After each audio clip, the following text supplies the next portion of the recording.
Yan. Dahil kakakain pa lang namin. Ito, namitas kami. Mayroon kaming nakuhang 4.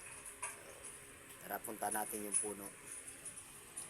Punta natin yung puno na pinagpitasan namin. Sabi ng may-ari kasi nito sa amin, pwede naman kami sumungkit kahit wala sila. So wala naman sila. Nagsabi naman siya, ito na, tingnan mo naman, oh. Oh, grabing bunga. Ito, maliliit pa siya, oh. Ayan.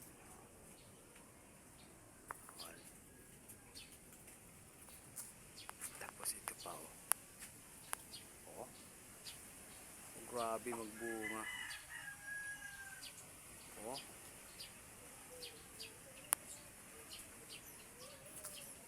ayun pa, oh. Oh, pero ang baba lang yan, oh. Kung gaano kababa lang siya. Ito na yung puno. Oh, puro na sanga, oh. Ayan.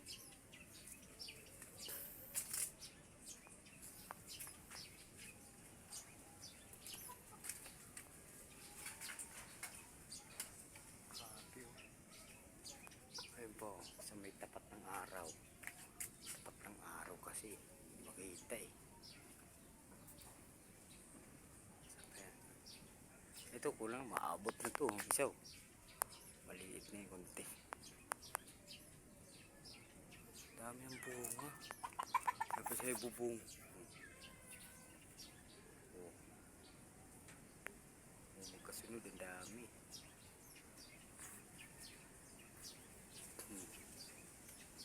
Oh, grabe nagbunga tong mangga nila. Oh.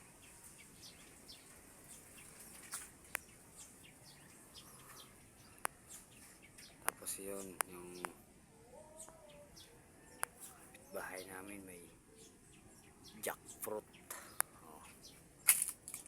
Meron din silang jackfruit. Langka. Tapos ito may langka din sila. Oh, dito sa bahay. Ito yung ginuha namin ng langka. Nagkulay kami nung birthday ko. Tapos may sahog na sugpo.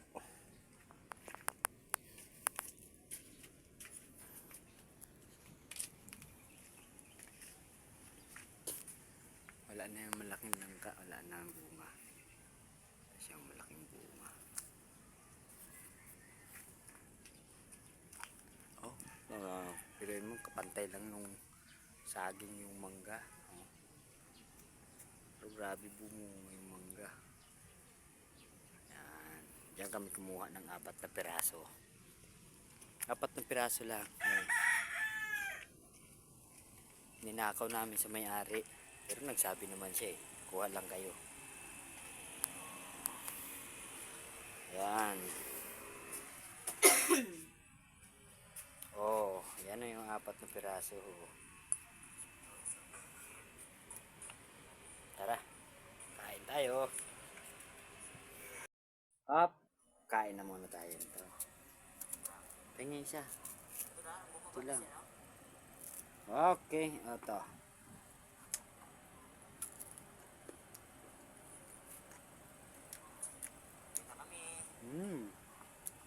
Harap. Pasit doon na.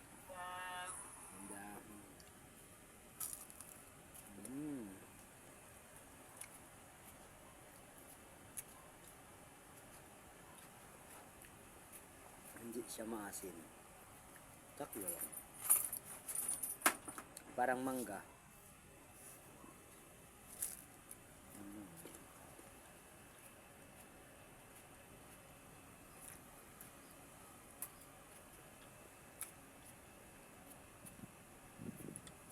Masarap.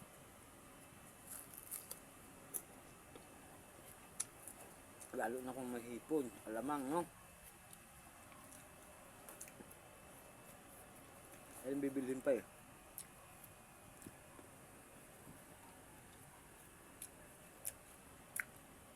Pasensya na kayo dito, destructive yan talaga sa buhay. Hindi yan nalilinisan pa eh. Pagpasensyaan nyo na. Ha? Hindi ko pa naibababa. Hindi naman gumagana kasi. Kaya ang ginagamit ko yung nakasit up na solar.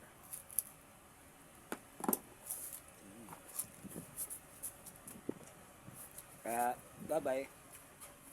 Enjoy kayo.